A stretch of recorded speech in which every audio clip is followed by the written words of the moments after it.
Hey everyone, it's the Todd Father back with another update. I just wanted to let y'all know that in 2025 we are going to make the DC Multiverse line our 6-inch posed figures because I know what you guys really want. You want Batman who can't move or can't do anything.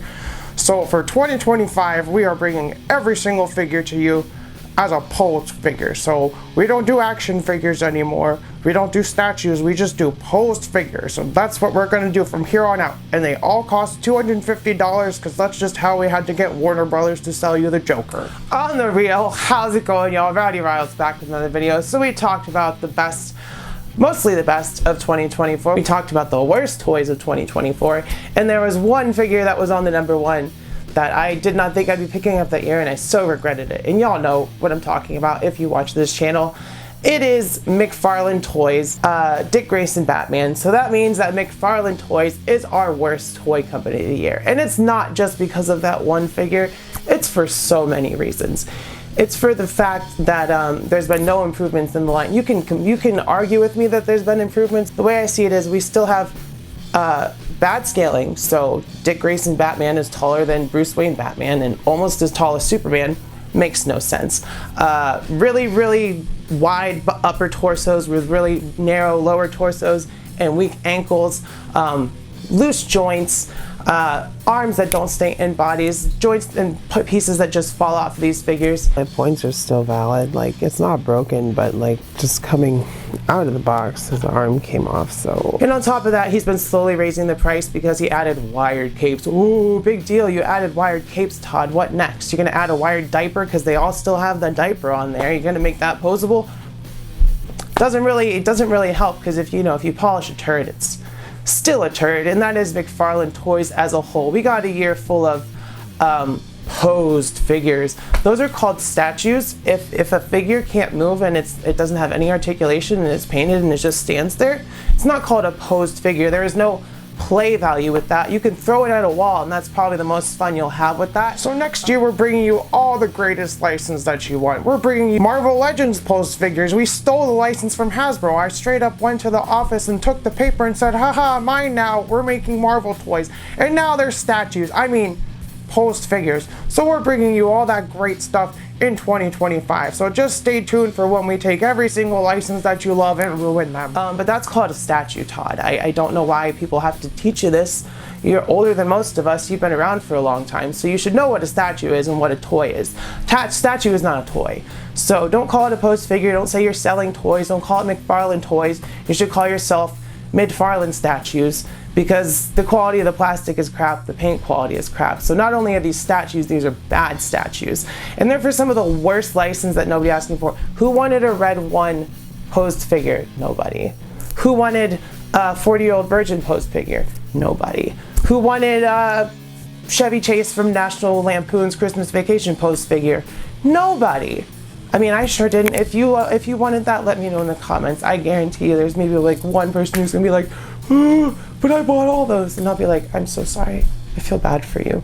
Because those are the worst toys that we have ever gotten. In this year of so many awesome toys, so many improvements in toy lines, pinless updates, Todd is still churning out the same old stinking turds that he's been churning out since 2020, which is bad scaling, bad articulation, no anatomy, just Batman after Batman after Batman. And you see all these Marvel Legends behind me. You will never see a collection like that from Todd McFarlane, because his toys barely scrape the surface, and his excuse is, well, Batman. Well, the only thing that sells is Batman, and if you don't sell Batman, then my whole line will die. Well, maybe you should stop making Batman so the line does die, because it's garbage. I don't even see it at Ollie's. I see them pop up at Ross.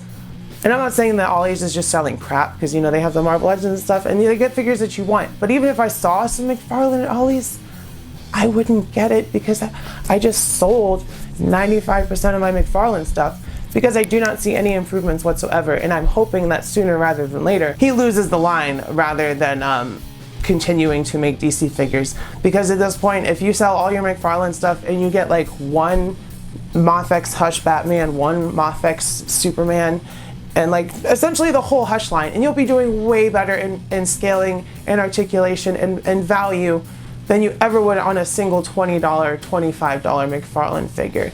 And that's not even getting into his excuse for why that Joker and Robert De Niro action figure, nobody wants that. Nobody wants that, by the way. $250 for 2 figures that nobody wants for a movie that shouldn't have been commercialized that in the first place, because it kind of misses the point. If you're making action figures of the Joker movie, maybe the third-party unlicensed stuff, that's a guarantee that's always going to happen. But if you yourself are licensing out an action figure for Joker, the Joker movie, not the character itself, that movie, you completely missed the point of that movie. And that's why the sequel is bad, because anyone who watched it was like, I don't want a sequel. Executives mainly did not understand the movie, and so Todd Phillips, is it Todd Phillips? I forget his name, gave them the sequel that they deserved, which is, I haven't seen it yet, but Lady Gaga's always great in everything. She's not bad, she's the best part of the movie, and I think that was on purpose.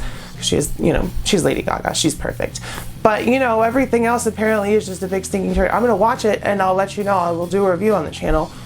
But it's not a type of movie that you commercialize and make products for. Like, you don't need Joker Folly You Do backpacks or Joker Joaquin Phoenix action figures, especially not for $250, because you remember what happened at the end of that movie?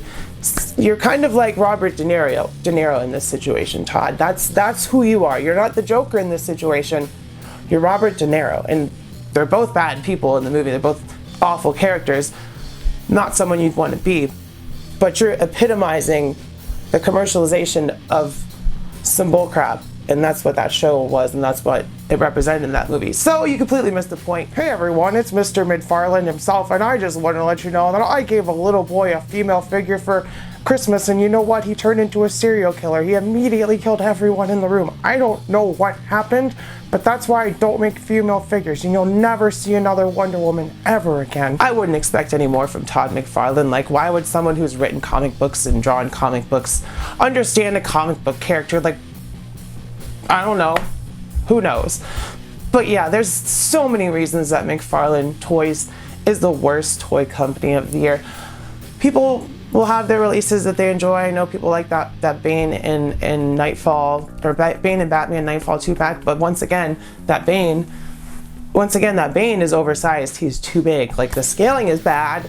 So it's like you give the C+ or C- effort instead of the A+ or B- effort that we get from Marvel Legends most of the time. And I'm not here saying, oh, Hasbro's amazing, Hasbro's great. No, Hasbro sucks too. They're a horrible company. The way they treat their employees, the way they treat their consumers is awful. The way they treat their IPs, Power Rangers, is awful. But the Marvel Legends team itself actually cares about what they're doing. So that means you get heartfelt, amazing, deep-cut releases that we will never, ever see from Todd. Because Todd here, he's just like, well, if people don't get Batman, they won't get anything. And, you know, at a certain point, we'd rather take nothing. So yeah, the worst toy company of 2024, in my opinion. So here's your trophy. Is what is it called? But that goes to you, Todd. You get the worst toy company of 2024 and 2023 and 2022 and 2021. So let's see if you keep it on a 5. We'll have a 5-year anniversary of McFarlane Toys being the worst toy company of the year. I'm completely out. I don't buy his toys anymore, but I will still be looking and watching, and I will bring you my opinions and let you know how I feel. Because it's if someone like me feels like they could run a toy company and get better releases out of it, it's pretty sad. Like, I don't think I could run Marvel Legends better, but I know I could run McFarlane Toys better. So yeah, if you guys like this video, hit like, subscribe, comment if you agreed, if you disagreed, let me know how your day is going. Just say hey. Check out the giveaways. We're almost to 3K, so pretty soon we'll be giving away that retro card Venom. So if you're not entered, make sure you're entered for that. Haven't updated the Patreon, so I'm not going to say check that, but I will say keep your head up, stay brave. I love you. I will see you next time, and bye-bye.